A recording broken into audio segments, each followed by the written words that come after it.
Hello friends, this is Himanshu Ranjan. जैसा कि आप लोग देख रहे हैं कि एमसीक्यू का सीरीज मैं चला रहा हूं फॉर पीएसयू प्रिपरेशन। जो भी लोग पीएसयू प्रिपरेशन कर रहे हैं तो सीए में या सीए जो भी क्वालिफाई हो गए हैं तो पीएसयू प्रिपरेशन करते हैं तो उन लोग के लिए ही एमसीक्यू का सीरीज चल रहा है। अभी मैं लॉ स्टार्ट किया हूं तो ऑलरेडी मैं मोर देन 100 एमसीक्यू अपलोड कर चुका हूं। आज मैं फ्रॉम क्वेश्चन नंबर 91 से लेकर के क्वेश्चन नंबर 110 तक आज डिस्कस करने वाले हैं। ठीक है, तो और अगर आपको कोई भी क्वेरी है रिलेटेड टू जितना भी वीडियोस है तो आप मेरे को फॉलो कर सकते हैं इंस्टाग्राम पे, डिस्क्रिप्शन में मैं लिंक दिया हुआ है, से फॉलो कर सकते हैं और फेसबुक पे भी ज्वाइन कर सकते हैं। हिमांशु रंजन नाम है मेरा, हर जगह हिमांशु रंजन सर्च करिएगा आपको मिल जाएगा। ठीक है, अगर आपको पीडीएफ चाहिएगा related to any of the videos तो आप टेलीग्राम चैनल मेरा ज्वाइन कर सकते हैं। हिमांशु रंजन क्लासेस सर्च करिएगा टेलीग्राम पे, वहां से आप ज्वाइन करके पीडीएफ को डाउनलोड कर सकते हैं। तो चलिए वीडियो आगे स्टार्ट करते हैं। क्वेश्चन नंबर 90 तक हो चुका है, आज फ्रॉम क्वेश्चन नंबर 91 से स्टार्ट करेंगे। क्वेश्चन नंबर 1 से लेकर के क्वेश्चन नंबर 20 तक मेरा पार्ट 1 में था और जो भी मैं इंट्रोडक्शन में बोल चुका हूँ। चलिए आप लोग हम अभी डायरेक्ट क्वेश्चन से स्टार्ट करते हैं। क्वेश्चन नंबर 91, 90 तक तो हो चुका है ना। चलिए question number 91, A bill of exchange that is drawn accepted और इंडोर्स विदाउट कंसिडरेशन। बोलता है कि बिल ऑफ एक्सचेंज है वो ड्रॉ किया जाता है एंड एक्सेप्ट किया जाता है और इंडोर्स मतलब दिया किसी को देता है विदाउट कंसिडरेशन, उसमें कोई कंसिडरेशन मतलब उसमें कुछ भी मॉनेटरी टर्म मतलब कुछ भी पैसा का लेन देन नहीं होता है, तो उसे क्या बोला जाता है? उसे बोला जाता है एकोमोडेशन बिल। ठीक है, इसको हाईलाइट कर देता हूँ, उसको बोला जाता है एकोमोडेशन बिल। एकोमोडेशन बिल, ठीक है फ्रेंड्स। चलिए नेक्स्ट देखते हैं क्वेश्चन नंबर 92। क्वेश्चन नंबर 92 बोलता है under industrial dispute act appropriate government में required to constitute workman committee on any day in the preceding 12 months where an industrial establishment employ. बोलता है कि इंडस्ट्रियल डिस्प्यूट एक्ट के अंदर बोलता है कि वर्कमैन कमिटी कितना होना चाहिए, मतलब नहीं कितना नंबर ऑफ वर्कर अगर एक इंडस्ट्री में होगा तो उसको वर्कमैन कमेटी बनाना कंपलसरी है। ठीक है, तो कम से कम किसी भी इंडस्ट्री में कम से कम अगर 100 या 100 से ज़्यादा वर्कर अगर काम करते हैं तो उस इंडस्ट्री में वर्कमैन कमेटी बनाना कंपलसरी हो जाता है। ठीक है, 100 या 100 से ज़्यादा वर्कर अगर काम करते हैं तो वर्कमैन कमेटी बनाना कंपलसरी हो जाता है। ठीक है फ्रेंड्स, क्वेश्चन नंबर 92 का ऑप्शन बी हो जाएगा। चलिए आगे बढ़ते हैं। क्वेश्चन नंबर 93, क्वेश्चन नंबर 93 बोलता है Employee State Insurance Act 1948 is applicable to all ESI. Employee State Insurance Act 1948 is applicable to all factory. Employee State Insurance Act है 1948, ये applicable होता है all factory including factory belonging to government but excluding seasonal factory. ठीक है, जो ESI act है ना, employ state insurance act 1948, ये एप्लीकेबल होता है सभी फैक्ट्री के ऊपर including factory belonging to government but excluding seasonal factory. ठीक है, जैसे देखिए मैं ईएसआई एक्ट हो गया चाहे इंडस्ट्रियल डिस्प्यूट एक्ट हो गया, तो थोड़ा मैं आपको इंट्रोडक्शन भी बताता हूँ कि इंडस्ट्रियल डिस्प्यूट एक्ट क्या होता है, ईएसआई एक्ट क्या होता है, क्योंकि थोड़ा जान लेने से और भी बेटर होगा। ठीक है, ईएसआई जैसे कि बताऊँ इंडस्ट्रियल डिस्प्यूट एक्ट होता है ना, इंडस्ट्रियल डिस्प्यूट एक्ट इसमें होता है कि डिस्प्यूट क्रिएट हो जाता है, एम्प्लॉयर के बीच भी हो सकता है, एम्प्लॉय के बीच भी हो सकता है, चाहे एम्प्लॉय के बीच में भी हो सकता है। तो ये सब चीज से रिलेटेड जो भी लॉ है लॉ है लेबर लॉ, वो इंडस्ट्रियल डिस्प्यूट एक्ट 1947 में दिया हुआ है। ठीक है, तो उसमें बोला था कि वर्कमैन कमेटी होता है कब बनाना पड़ता है। देखिए वर्कमैन कमेटी इसलिए बनाना पड़ता है कि ये कमेटी अगर बन जाएगा तो वर्कमैन मतलब लेबर के बीच में झगड़ा नहीं होगा। तो 100 या 100 से ज़्यादा अगर किसी भी इंडस्ट्री में अगर एम्प्लॉय काम करते हैं, वर्कर काम करते हैं, तो वहाँ पे वर्कमैन कमेटी बनाना कंपलसरी हो जाता है। ठीक है, चलिए क्वेश्चन नंबर 93 जिससे बता चुका हूँ कि ईएसआई एक्ट कहाँ अप्लीकेबल होता है, तो सभी फैक्ट्री पे अप्लीकेबल होता है बट एक्सक्लूडिंग बोलता है सीजनल फैक्ट्री। ठीक है, तो ईएसआई एक्ट 1948, ईएसआई एक्ट मतलब होता है ना कि एक तरह के ये इंश्योरेंस है। ठीक है, एम्प्लॉय के लिए इंश्योरेंस करवाता है ईएसआई एक्ट में, जिसमें बोलता है कि कोई भी एम्प्लॉय अगर किसी भी इंडस्ट्री में काम कर रहा है तो वो अपना इंश्योरेंस नहीं करवा सकता है। ठीक है, वो अपना इंश्योरेंस नहीं करवा सकता है।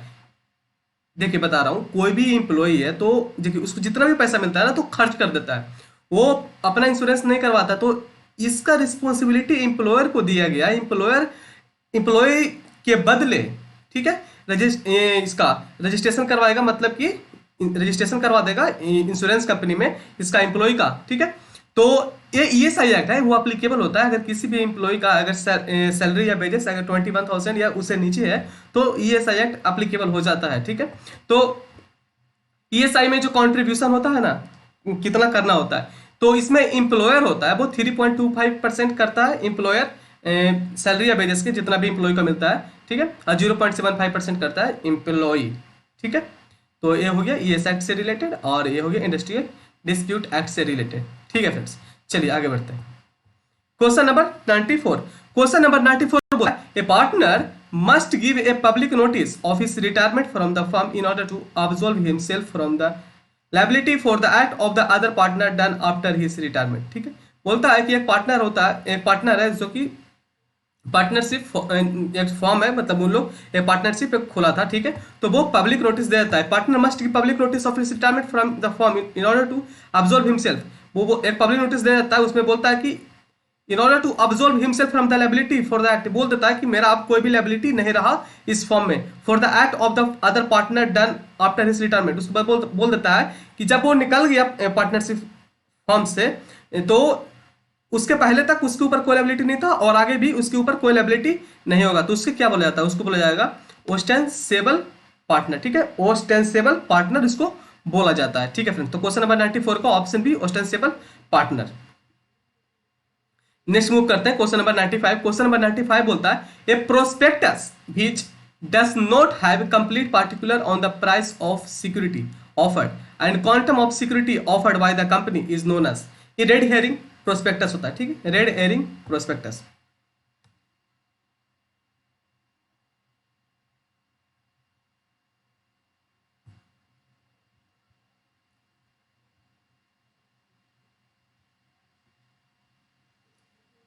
रेड हेरिंग प्रोस्पेक्टस होता है ना, जैसे कि कंपनी जब शेयर इश्यू करता है तो उससे पहले रेड हेरिंग प्रोस्पेक्टस इश्यू कर देता है, उसमें पूरा कंप्लीट डिटेल नहीं रहता, उसमें कुछ कुछ डिटेल होता है। Prospectus which does not have complete particular on the price of security offered and quantum of security offered by the companies, उसे ही रेड हेरिंग प्रोस्पेक्टस बोला जाता है। चलिए क्वेश्चन नंबर 96 देखते हैं। क्वेश्चन नंबर 96 बोलता है the crucial steps in understanding business ethics is, crucial steps क्या है, crucial step in understanding business ethics is, crucial steps है स्टेबलाइजिंग कोड्स ऑफ एथिक्स या learning to recognise ethical issue या having sufficient efficient operation या implementing strategic plan, ठीक है। तो question number 96 का learning to recognise ethical issue, ठीक है, learning to recognise ethical issue होगा, crucial steps in understanding business ethics, ठीक है friends. Next moving to question number 97। Question number 97 बोलता है which of the following reason is applicable for the unethical business practice, unethical business practice का इसमें से कौन सा फ्लोइंग रीजन है अनइथिकल बिजनेस प्रैक्टिस का, अनइथिकल बिजनेस प्रैक्टिस का मोस्ट रीजन है इसमें एडमिनिस्ट्रेटिव करप्शन अगर होता है तो वो अनइथिकल बिजनेस प्रैक्टिस है, ठीक है। अगर करप्शन कहीं भी हो रहा है किसी भी ऑर्गेनाइजेशन के अंदर तो वो अनइथिकल काम है, ठीक है, अच्छा काम नहीं है, वही बोल रहा है। क्वेश्चन नंबर 97 हो गया which of the following reason is applicable for unethical business practice, administrative corruption है तो वो अनइथिकल बिजनेस प्रैक्टिस के अंदर आता है, ठीक है friends. Next moving to question number 98। Question number 98 बोलता है a party who does not suffer any loss in case of breach of contract, अगर एक ब्रीच ऑफ कॉन्ट्रैक्ट मतलब हुआ कि अगर कॉन्ट्रैक्ट टूट गया तो उसमें एक पार्टनर है, एक पार्टी है, उसके ऊपर कोई it does not suffer any loss in case of breach of contract, उससे बोला जाता है नॉमिनल डैमेज, ठीक है, उससे बोला जाता है नॉमिनल डैमेज। आगे बढ़ते हैं क्वेश्चन नंबर 99। क्वेश्चन नंबर 99 है if part of contract is illegal, if a part of contract is illegal then the whole contract will be void, ठीक है। अगर पार्ट ऑफ द कॉन्ट्रैक्ट भी अगर इलीगल हो जाता है, अगर पार्ट भी थोड़ा भी अगर इलीगल हो जाता है तो उस कॉन्ट्रैक्ट को वॉइड माना जाता है, ठीक है, वॉइड हो जाएगा, ठीक है फ्रेंड्स। नेक्स्ट मूव करते हैं क्वेश्चन नंबर 100। क्वेश्चन नंबर 100 बोलता है in which of the following cases the claim of quantum meruit, ठीक है,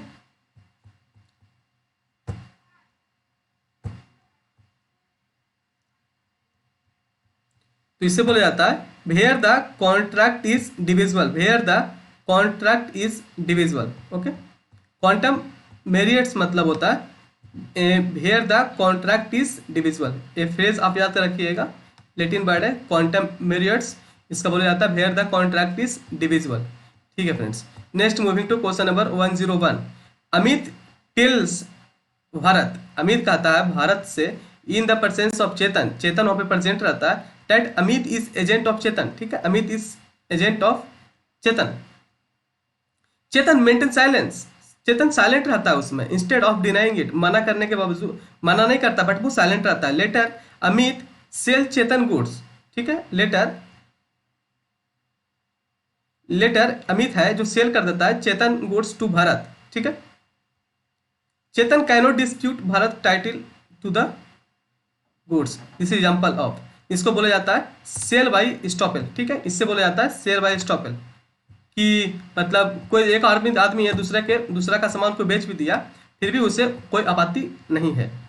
ठीक है, मतलब उसे पूछ के नहीं बेचा, बट उससे ऊपर कोई आपत्ति नहीं है, वो उसको जो टाइटल उसको मिला, मतलब उसको ओनरशिप जो नेक्स्ट पर्सन को मिला वो मतलब वैलिड माना जाएगा। ठीक है फ्रेंड्स, क्वेश्चन नंबर 101 का ऑप्शन सी हो जाएगा। Next moving to question number 102। An act to dissuade the intending buyer from bidding or from raising the price by pointing out defect in the goods or by doing some other fact which prevent person from forming a fair estimate of the price, इससे बोला जाता है dumping, इससे बोला जाता है dumping. ठीक है,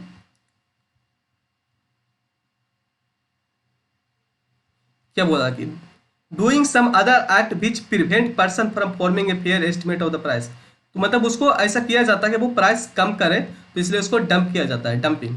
ठीक है फ्रेंड्स, तो क्वेश्चन नंबर 101 का 102 का ऑप्शन बी डंपिंग।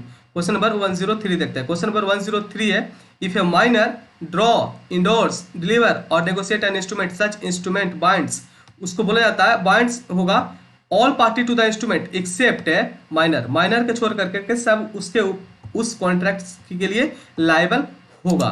ठीक है, क्वेश्चन नंबर 104 देखते हैं। क्वेश्चन नंबर 104 बोलता है इन ए पार्टनरशिप फॉर्म, एक पार्टनरशिप फॉर्म में the decision can be made by rule of majority where decision relate to, बोलता है कि इन ए पार्टनरशिप फॉर्म में the decision can be made by rule of majority, decision लिया जाता है, the decision can be made by the rule of majority where decision relate to, where decision relate to,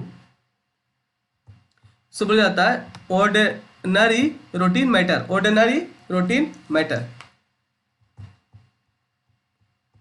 question number 105, power to exempt any LLP और class of LLP for audit of accounts is with, सब exemption का जो भी power होता है audit करवाना है नहीं करवाना है, सब सेंट्रल गवर्नमेंट के अंदर होता है। ठीक है, is with central government, power to exempt any LLP और class of LLP for audit of accounts is with central government. ठीक है friends, next moving to question number 106। Question number 106 बोलता है every inspector appointed under the factory act और payment of wages act deem to be, जो भी inspector appoint होता है ना फैक्ट्री एक्ट में या फिर वेजेस एक्ट में, तो उसे क्या बोला जाता है, तो उसे पब्लिक सर्वेंट बोला जाता है, पब्लिक सर्वेंट। ठीक है, 106 में public servant, every inspector appointed under factory act और वेजेस एक्ट, तो उसे पब्लिक सर्वेंट बोला जाता है। ठीक है, question number 107 no fine can be imposed on any employed person who is under the age of 15 साल या उससे नीचे का कोई पर्सन है, कोई भी एम्प्लॉयड है, तो उसे उसके ऊपर कोई भी तरीका का फाइन नहीं लगता है, नो फाइन, क्योंकि 15 साल से नीचे का कोई बच्चा है तो उसको खेलने कूदने का उसका उम्र है, बट वो कुछ मजबूरियां उसके घर में कि इसके कारण वो काम कर रहा है, तो अगर कुछ गलती उससे हो भी जाता है तो फिर भी उसके ऊपर फाइन नहीं लगता है। ठीक है, 107 का ऑप्शन सी हो जाएगा 15। क्वेश्चन नंबर 108 देखते हैं। क्वेश्चन नंबर 108 बोलता है in case of employ covered under ESI the accident report shall be sent, जो एक्सीडेंट रिपोर्ट होता है वो सेंड किया जाता है फॉर्म नंबर 16 में। ठीक है, जो एक्सीडेंट रिपोर्ट होता है ना वो फॉर्म सेंड किया जाता है फॉर्म नंबर 16 में। ठीक है friends, form number 16 to local office of the ESI to which the company is attach. ठीक है, इससे मैं बता चुका हूँ ना इसमें ESI एक्ट में कि इसमें एम्प्लॉई होता है और एम्प्लॉयर होता है, दोनों कुछ ना कुछ कंट्रीब्यूशन करता है। मतलब employ 3.25% of salary and wages and जो एम्प्लॉय होता है वो 0.75% of the salary and wages contribute करता है ESI में। मतलब एक इंश्योरेंस कंपनी है, सपोज दैट LIC है, तो उसमें ऐसे प्रीमियम कंट्रीब्यूट करता है। तो अगर कुछ इंसिडेंट हो जाता है तो एम्प्लॉय को वही प्रीमियम जो जमा किया था इन लोग, तो उसी से रिवर्समेंट आकर के इसका इलाज भी होता है और इसका कुछ न कुछ इसका जब जितना दिन इसका इलाज होता है तो उतना दिन वो कंपनी में काम नहीं कर पाता है ना कंपनी में जाकर के, तो उसके बदले उसको कुछ ना कुछ वेजेस भी मिल जाता है। ठीक है, तो क्वेश्चन नंबर 108 था कि in case of employ covered under ESI the accident report shall be sent. तो जो उसका सपोज दैट एक्सीडेंट हो गया तो एक्सीडेंट रिपोर्ट वो जो सेंड करेगा टू लोकल ऑफिस वो फॉर्म नंबर 16 में करेगा to the of the ESI to which company is attach. ठीक है, फॉर्म नंबर 16। नेक्स्ट हम लोग मूव करते हैं क्वेश्चन नंबर 109 में। 109 बोलता है question number 109 the first case doctrine of frustration as decided by supreme court of India. Doctrine of frustration होता है वो the first case doctrine of frustration as decided by supreme court of India is, इसको doctrine of frustration में आता है सत्याव्रता Ghosh versus मुगीनेरम। ठीक है, इसका मैं बताता हूं under section 56 of the contract act 1957 के अंदर एक केस बोलता है, उसमें बोला जाता है सेक्शन 56 में, मैं आपको पहले बता देता हूं, उसमें बोला गया है कि सेक्शन 56 में कि कोई भी एक्ट अभी पॉसिबल है बट बाद में जाकर के इम्पॉसिबल हो जाता है। ठीक है, इम्पॉसिबिलिटी ऑफ कॉन्ट्रैक्ट, तो जो भी इम्पॉसिबिलिटी ऑफ कॉन्ट्रैक्ट है तो वो वॉइड बना जाएगा। ठीक है, वो वॉइड हो जाता है, मतलब वो कॉन्ट्रैक्ट हो ही नहीं सकता है, इम्पॉसिबल हो जाता है। ठीक है, मैं आपको उसका एक एग्जांपल देता हूं। सपोज दैट कोई 2 पर्सन है, कॉन्ट्रैक्ट किया कि वो शिप आएगा तो गुड्स मैं वहां से खरीद लूंगा, कॉन्ट्रैक्ट हो चुका है बट शिप और आ रहा था बट वो समुद्र में डूब गया। तो क्या हो गया ना कि जब समुद्र में डूब गया तो कॉन्ट्रैक्ट तो वैलिड पहले था बट अब वॉइड हो गया, तो वो हो गया इम्पॉसिबिलिटी ऑफ कॉन्ट्रैक्ट, तो वो सेक्शन 56 के अंदर आता है।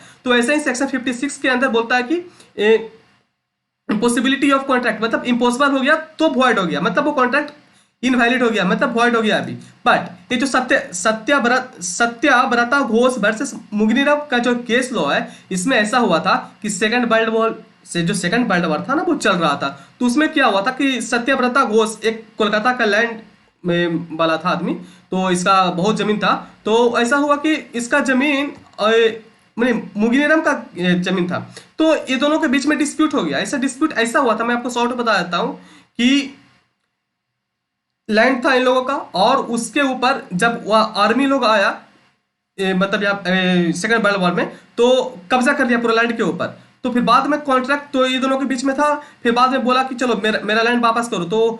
तो इसके लिए इन लोग सुप्रीम कोर्ट पहुंच गया। तो सुप्रीम कोर्ट जब पहुंच गए इन लोग तो बोला कि मेरा लैंड वापस नहीं कर रहा है। ठीक है, तो ये तो था ना, तो सुप्रीम कोर्ट बोला कि देखो लैंड अभी वापस नहीं कर रहा है ना, तो ये डिले कुछ दिन के लिए डिले हो रहा है, ये हमेशा के लिए तो हो नहीं रहा है ना। वर्ल्ड वॉर अगर चल रहा है तो कुछ दिन में बंद हो जाएगा, तब जब वर्ल्ड वॉर बंद हो जाएगा, खत्म हो जाएगा, इंड हो जाएगा, तो उसमें तुम्हारा लैंड वापस मिल जाएगा। तो इम्पॉसिबिलिटी ऑफ कॉन्ट्रैक्ट के अंदर ये नहीं आता है। ठीक है, सत्याव्रता घोष वर्सेस मुगीनेरम। ठीक है फ्रेंड्स, मैं आपको शॉर्ट में बता दिया। चलिए क्वेश्चन नंबर 110, अगर इसको देखना है आपको सेक्शन 56 तो आप मेरे यूट्यूब चैनल पे मेरा ऑलरेडी एक सेपरेट वीडियो इसका अपलोडेड, आप वहां से देख सकते हैं। ठीक है, क्वेश्चन नंबर 110 बोलता है application for director identification number is to be made to central government. Application किया जाता है for director identification made to central government, वो DIN-1 में किया जाता है।